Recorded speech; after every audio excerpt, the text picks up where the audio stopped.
Good afternoon and welcome to Philanthropy Impact's Walking My Shoes series for professional advisors. My name is Sophia and I'm the Director of Membership and Development here at Philanthropy Impact. I'm also the moderator for today's session. This series has been set up to support our members and the wider network as we navigate this ever-evolving world of philanthropy and impact investing. We want to empower you to give the best advice possible to your clients around their philanthropy and social impact journey throughout their wealth strategies. And we bring together thought leaders across the sector to facilitate discussion, knowledge sharing and collaboration.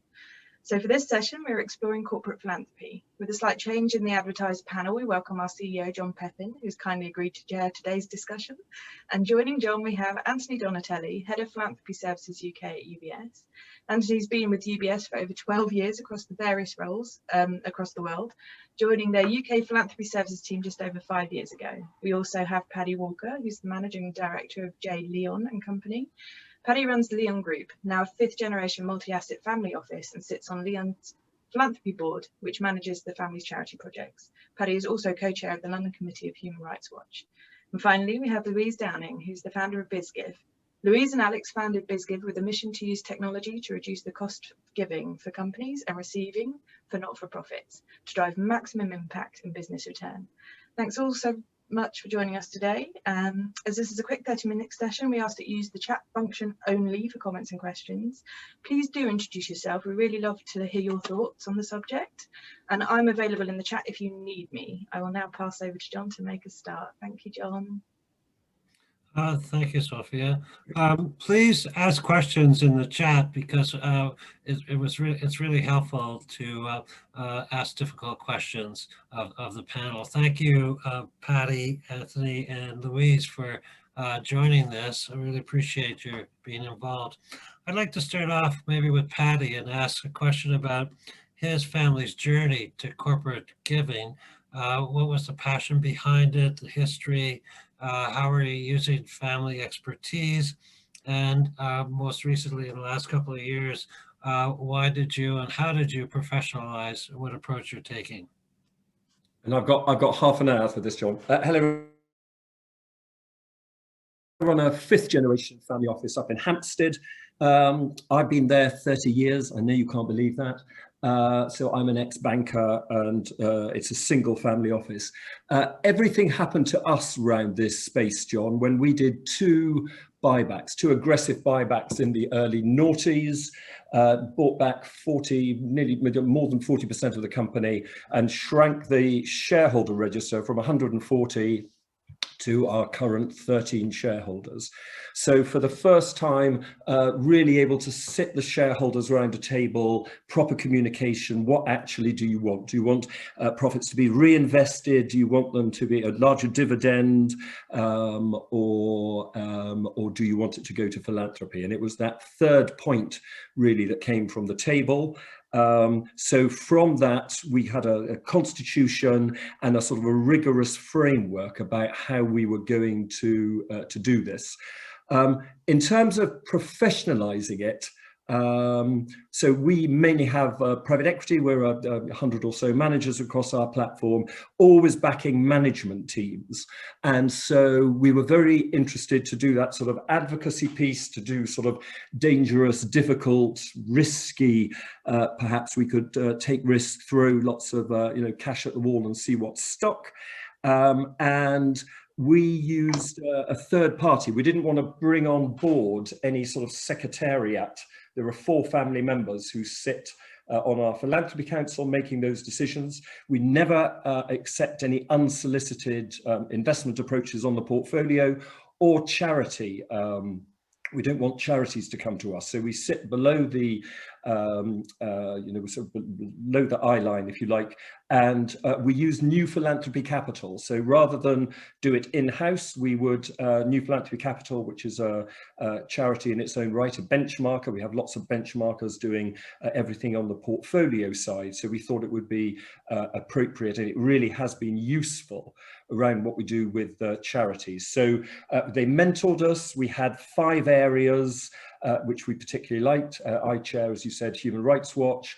My wife Tanya is a trustee of the Prince's Trust. So you could see there were a couple of silos that as a family we grouped round, and our ethos was to try and do 5 things quite narrowly, and perhaps to become the sort of the must-go family in the family office space if you particularly wanted to do human rights. Or we do lots around weapons, for instance. So we campaign against autonomous weapons and use of explosives in built-up areas and things. So it's quite a small niche, but boy, was it something that the family could get round.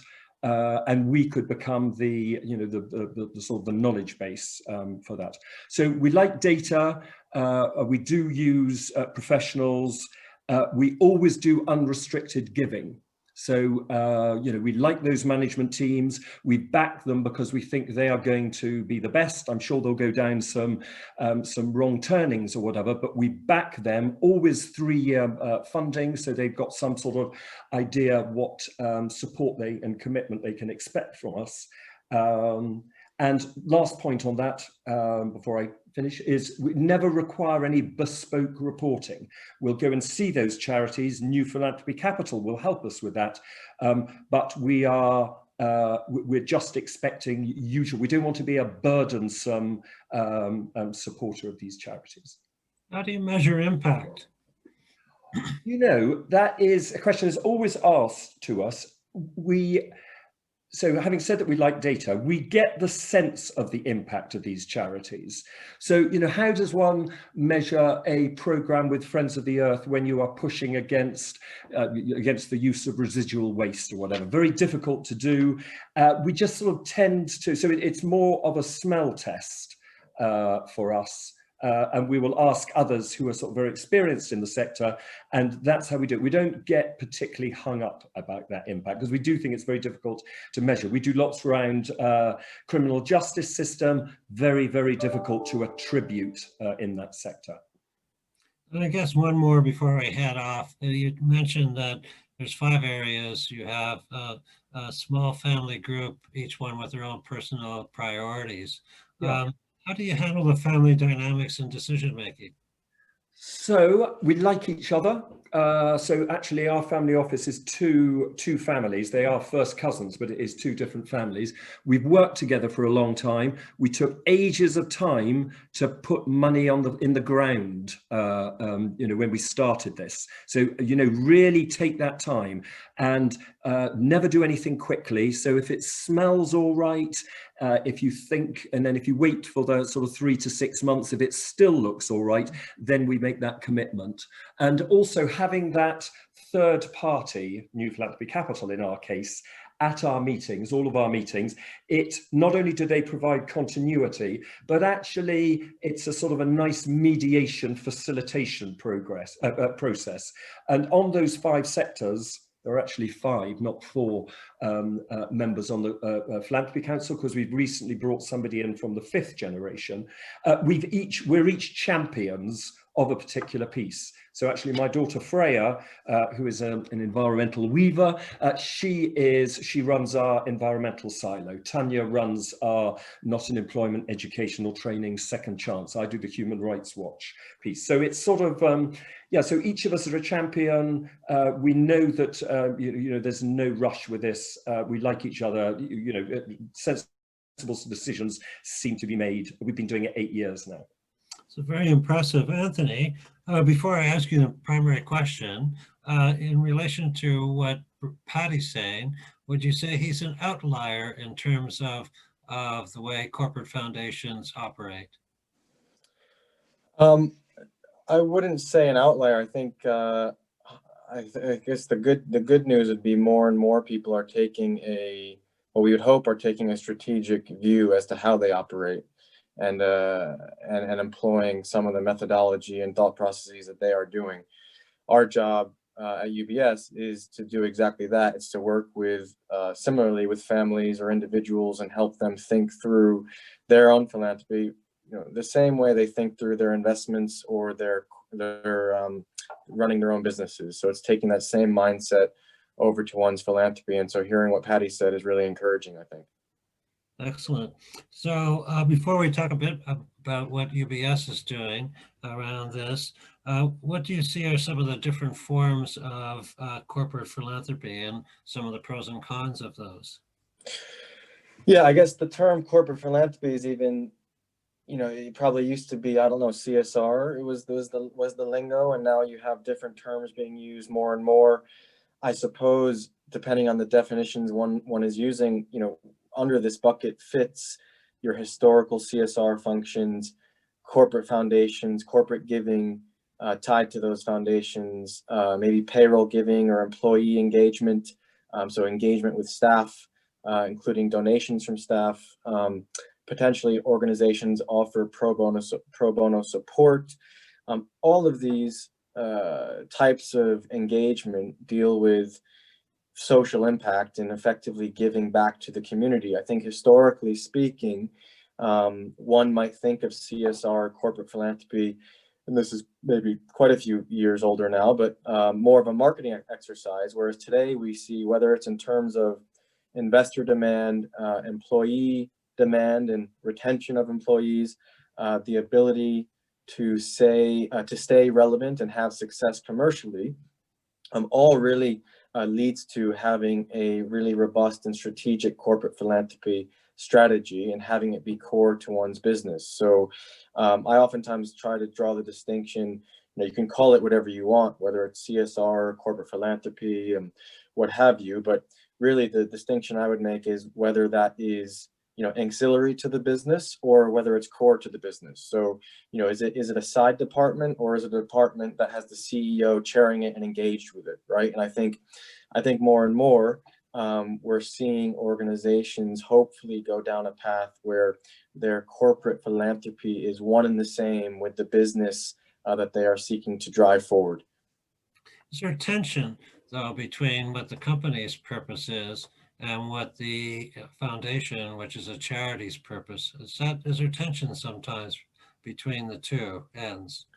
I'm sure there definitely could be at times, and I don't necessarily think that's a bad thing. It might be a naturally occurring thing. I suppose you need to manage any conflicts or tension appropriately and accordingly. I think in the ideal world, however, a firm's purpose can be tied directly to achieving a positive impact in society. So without doing that, I think more and more companies will be under scrutiny and question as to what is their true purpose. So I don't think it's anymore we need to worry about the bottom line at all costs, and that's the end of it. It's, yes, we need to worry about the bottom line as our priority, but by doing so, we need to be doing good as well. And that's kind of, I think, how the conversation has really shifted over the past few years. Paddy, does that apply to both sides of what you're doing?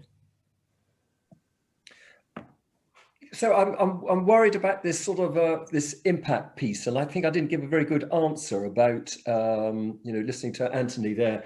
But it's sort of for us, I think what is almost more important, the 5 silos that we have when choosing our charities. We want to make sure that that our giving, it's sort of 1 + 1 = 4. I think we're bringing other families. We think that we can always bring other families into those silos. So we like that. If we're coming into a particular charity, we'll be aware that other people that we deal with, whether through business, through charity, through the just sort of social family angle, that we'll be able to bring them on board. They'll trust us and they'll come on board.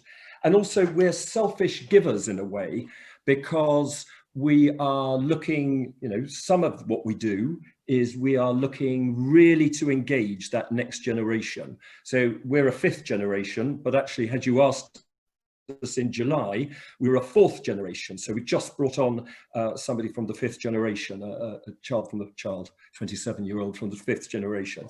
But actually, the journey for Angus, who it is, has been, as a lot of that has been around the philanthropy piece. So we've got to just very briefly, we have a really interesting initiative that I stole from the Institute of Family Business, however long ago. All of our 13 shareholders have a pot that they can give to whatever charity they want. Doesn't have to come through their parents or even through the FD. It can, ooh, my fire alarm's gone off. I'll go on mute and I'll come back. Okay. Well, while we're waiting, Anthony, can you, Louise will be right with you. Anthony, can you just tell me what approach UBS takes to the corporate?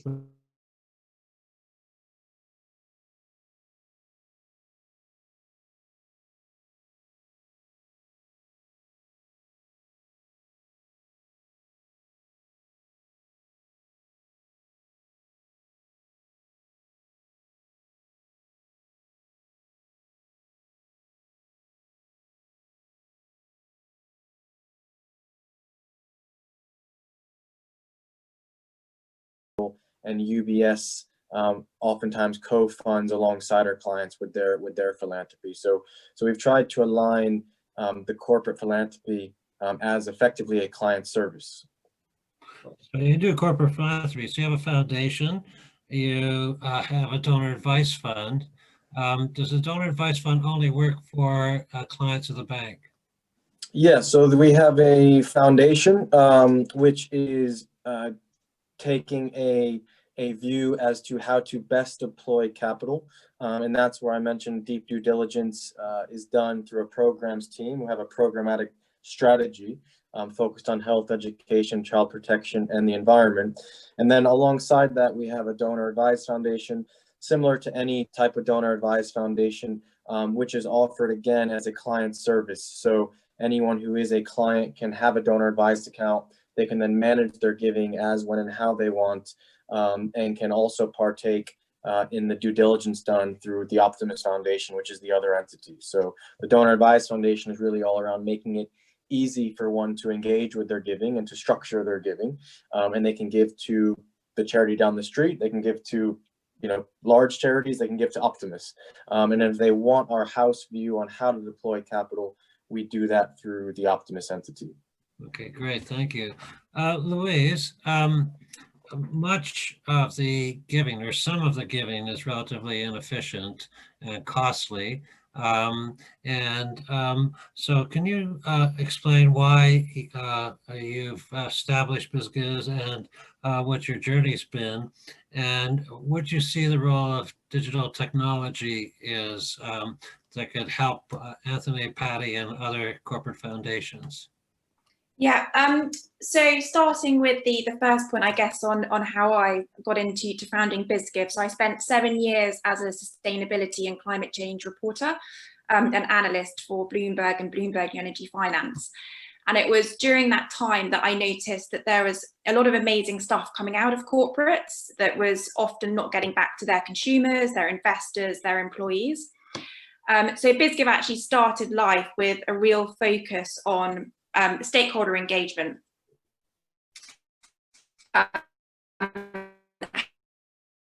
How businesses they did sustainability to really engage their wider network. So that's where we started, and then it was through engaging with several corporates and releasing several sort of technological tools to really help drive engagement that we realized that actually there were a lot of problems just in implementing and administering giving in the first place. So right from finding the good opportunities to connect to, you know, a lot of businesses want to connect to the smaller, higher impact local causes, which can be very hard to find, through to managing the communications with them, tracking some kind of impact data and capturing great content that can then drive that engagement piece of the puzzle. So we took a step back from the engagement piece and built a technology platform that really aims to reduce that burden, both on charities and companies in their interaction. So that's right through from finding the opportunities of discovery through to managing the comms, the content, and the impact. So naturally, I think my answer to where can technology support this corporate philanthropy, it's really in making giving quicker, easier, reducing the waste in giving. We work with companies that spend, upwards of 800 to £1 million a year, 800,000 to £1 million a year, purely on just getting the logistics of their giving in place. So if we can provide technology to make that easier, and also put some standardization around it to make it easier to report and to share what they're doing with their stakeholders, then that's where I really see the best fit for technology. In terms of efficiencies, you've heard two slightly different approaches to giving. You have Paddy, which is more family and seems to be more informal, and he talks about the smell test. And then Anthony, who's taking a slightly more traditional corporate approach, but with multiple means and plus supporting clients. Where does your new digital technology fit with this, and what are companies looking for? There's some, so we spent a good couple of years working very closely with companies, a lot of which operate corporate foundations, and also charities, both big, small, UK and international, to identify what we'd call like user stories and user problems that we use to build out our technology. And I'd say there's a lot of common problems across the two subsets. So I think due diligence is a massive one. Communications is huge. We've met companies that operate over 100 folders to manage all their different charity partnerships. The exchange of content and data between them is a real challenge. So I'd actually say there's a lot of commonalities between the two, and it's trying to find a technology solution that can